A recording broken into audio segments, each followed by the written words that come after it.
Conducteur de train, voilà un métier dans l'ombre et pourtant on ne le présente plus. Ici à Saint-Pierre-des-Corps, on forme de jeunes conducteurs pendant plus d'une année. Il faut beaucoup de volonté, de motivation, parce que déjà avant d'être conducteur, il faut faire cette formation qui est longue et complexe, et donc du coup volonté et motivation au départ.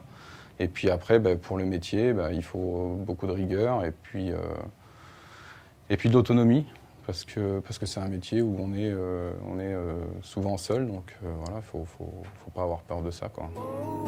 Effectivement, le recrutement de la SNCF est plus ouvert aujourd'hui.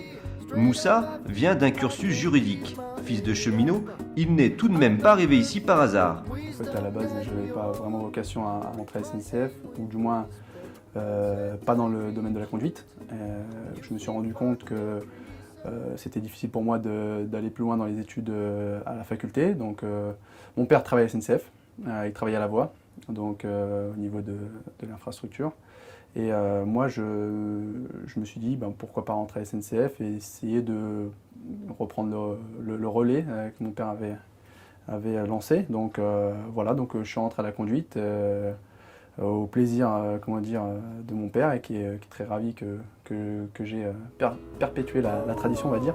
Donc voilà quoi, donc me voilà à la conduite et ça me plaît.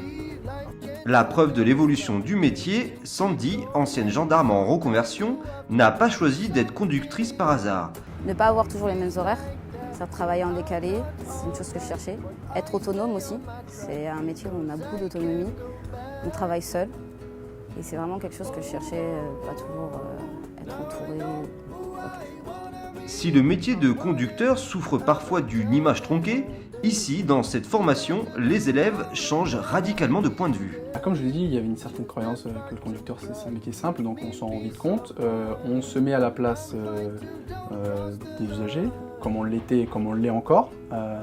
On est maintenant, enfin pour ma part en tout cas, je me sens plus compréhensif à l'égard des problèmes que peuvent rencontrer les conducteurs, que peuvent rencontrer les usagers vis-à-vis des retards qu'ils pourraient rencontrer. Donc du coup, on ne voit plus les choses de la même manière, on a un autre angle de vue, et il est vrai que voilà, maintenant on comprend tous les problèmes que peuvent rencontrer à la fois les conducteurs, à la fois les gens qui gèrent le trafic à la SNCF. Donc c'est une grosse fourmilière.